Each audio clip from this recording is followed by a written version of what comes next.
Assalamualaikum warahmatullahi wabarakatuh. Waalaikumsalam warahmatullahi wabarakatuh. Selamat pagi anak-anak, gimana kabarnya hari ini? Alhamdulillah. Oke, sebelum memulai kegiatan pembelajaran, alangkah baiknya kita berdoa terlebih dahulu. Siapa ketua kelasnya?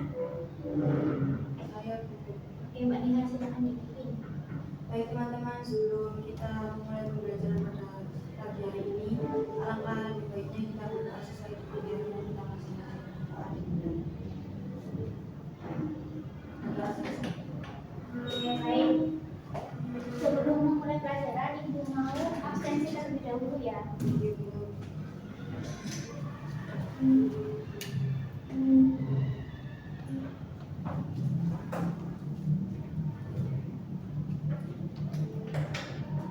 Kofifa Istiqlalilah izin kemana?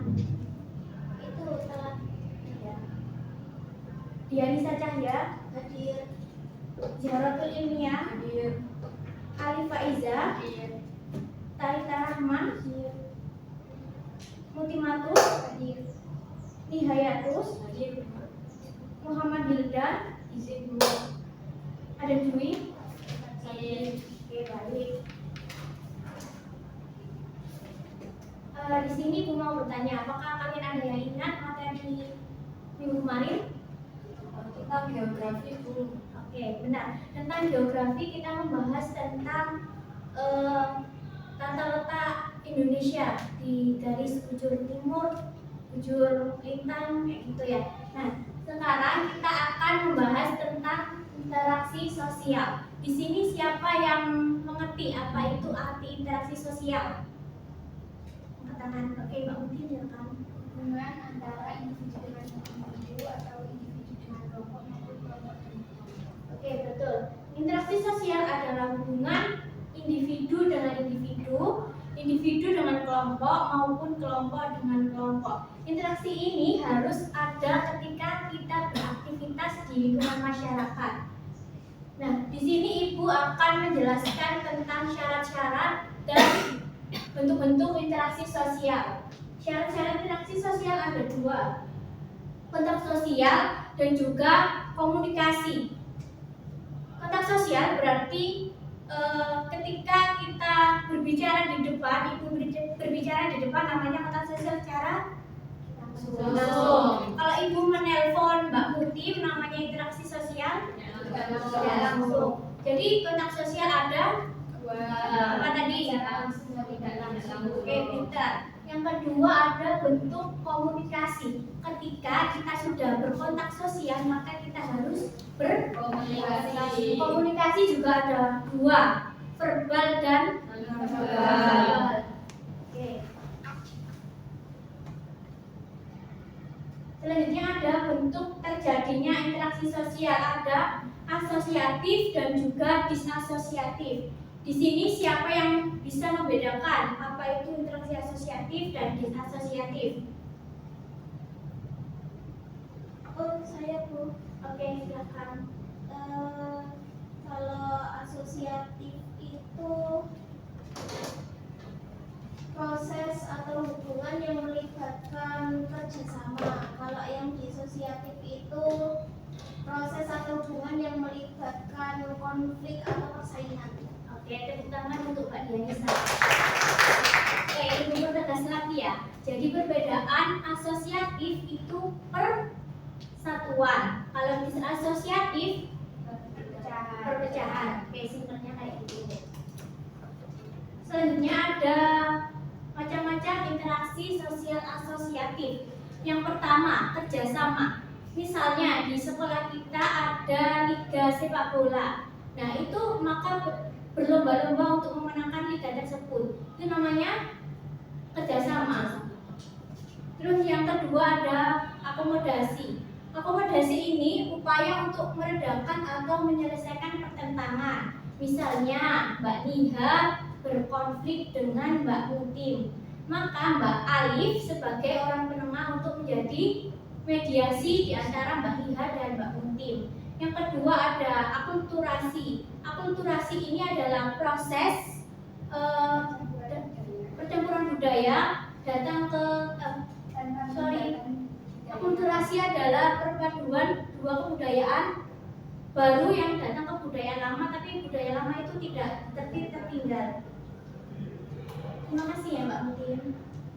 Oke, selanjutnya interaksi sosial disasosiatif ada 3: persaingan, kontraversi, dan juga pertentangan. Oke, persaingan ini merupakan usaha untuk memperlihatkan keunggulan masing-masing. Jadi ketika kita ada lomba sepak bola atau lomba-lomba lainnya, maka kita akan berambisi untuk memenangkan lomba tersebut. Yang kedua ada kontraversi. Kontraversi ini adalah perasaan tidak suka kepada pihak lain, tetapi kita malu untuk mengungkapkan. Misalnya Mbak Muti mencalonkan diri menjadi ketua OSIS paslon nomor 1, kemudian Mbak Niha mencalonkan menjadi ketua OSIS juga paslon 2. Kemudian pihak dari Mbak Mutim ini tidak setuju kalau Mbak Niha yang menang, maka pihak dari Mbak Mutim ini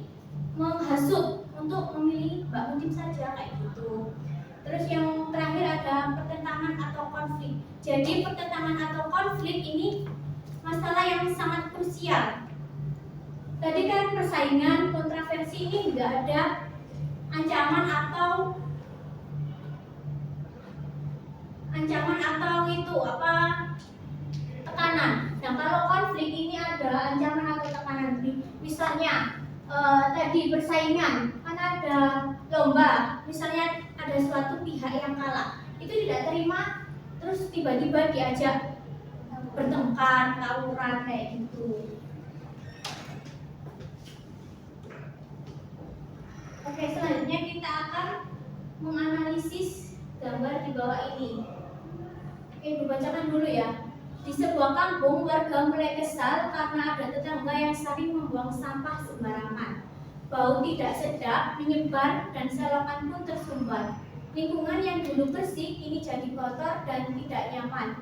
Jadi, di sini ibu meminta satu orang siswa untuk menjawab tentang apa dampak jangka panjang dari kebiasaan membuang sampah sembarangan di lingkungan tempat tinggal, dan bagaimana cara agar kamu sebagai pelajar bisa membantu menjaga kebersihan lingkungan. Oke, siapa yang berani maju? Maju ke depan, Mbak.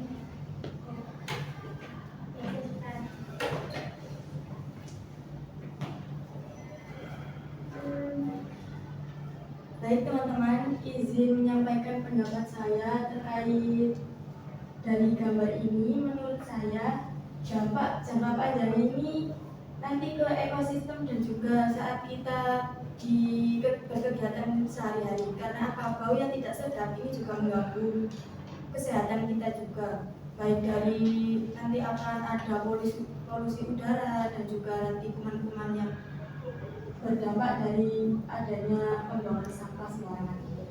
Kemudian bagaimana cara untuk mengatasi ini? Dengan cara mungkin dari saya itu kita mengadakan dari warga sekitar sendiri, mengadakan seperti gotong royong membersihkan daerah area sekitar lingkungan tersebut. Mungkin itu saja Bu. Oke, tepuk tangan untuk baik, di sini ibu izin menyimpulkan jawaban dari Mbak Nihaya. Menurutmu apa dampak jangka panjang dari kebiasaan membuang sampah sembarangan di lingkungan tempat tinggal? Nah, jika kita membuang sampah secara terus-terusan misalnya sembarangan itu di tempat selokan, enggak di tempat sampah, itu bisa mengakibatkan lingkungan kumuh. Nah, kalau lingkungan itu kumuh secara terus-menerus maka mengakibatkan banjir. Yang kedua, bagaimana cara kalian sebagai pelajar bisa membantu menjaga kebersihan lingkungan? Nah, tugasnya kalian sebagai pelajar adalah memberikan edukasi kepada masyarakat bahwa membuang sampah itu adalah hal yang buruk atau tidak bagus, kayak gitu ya. Oke, selanjutnya Ibu akan memberikan kalian kuis. Jadi rulesnya nanti kalau Ibu spin nama kalian, maka kalian akan memilih sebuah kotak yang akan kalian jawab. Oke, dapat dipahami? Ya, ya, Bu.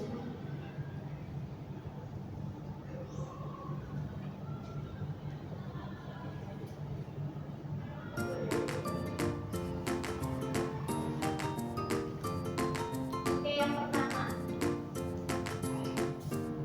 Mbak Talita.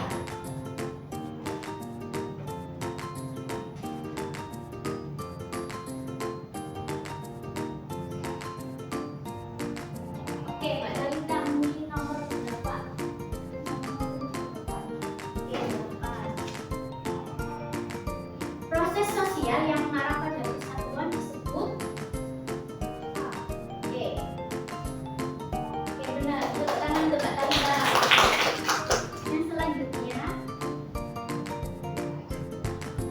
tidak masuk ya.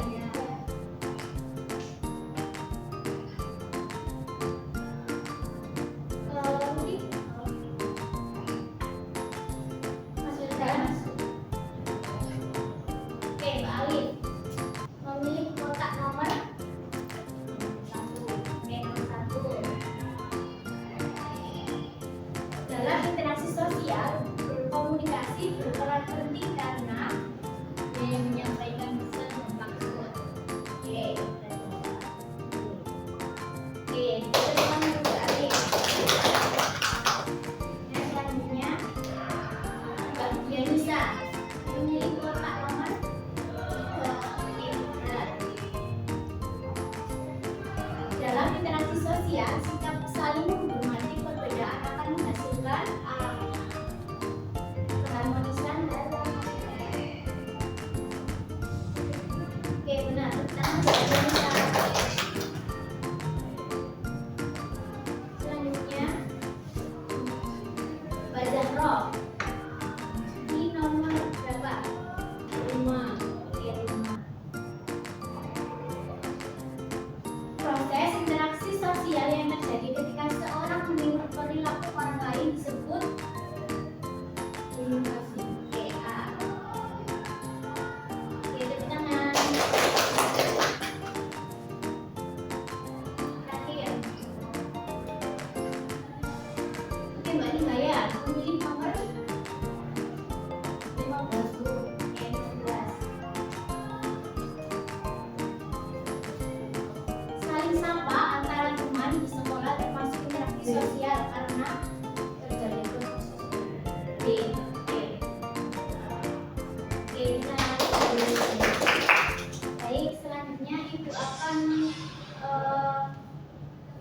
memberikan kesimpulan dari pembelajaran pertemuan kali ini.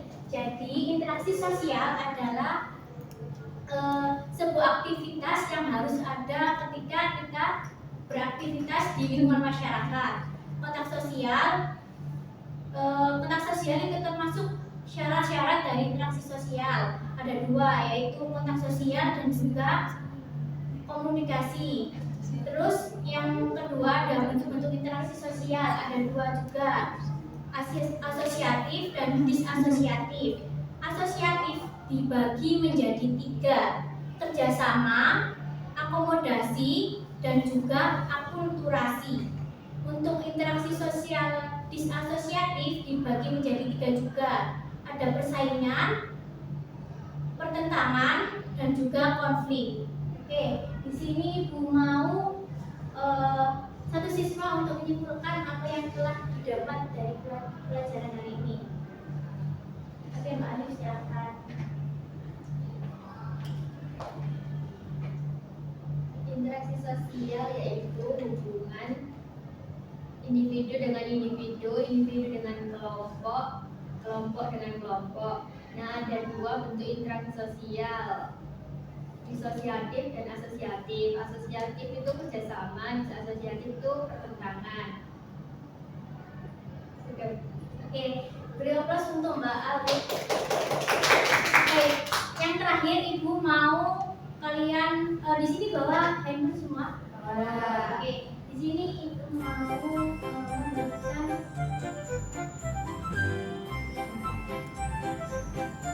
jadi ini tuh seru-seruan aja, refleksi bisa kalian scan.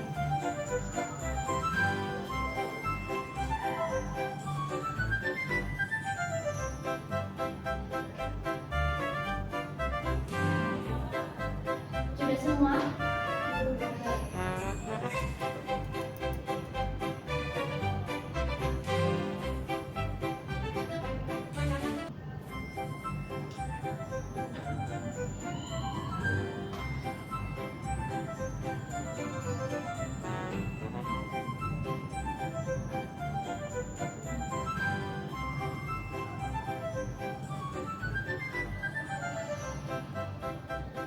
Apakah bisa? Saya sudah masuk dari siapa ini? Jadi pembelajaran kali ini sangat baik. Sudah bisa semua. Ini ada yang sudah masuk. Mungkin bisa dilanjutkan di jam istirahat ya. Oke.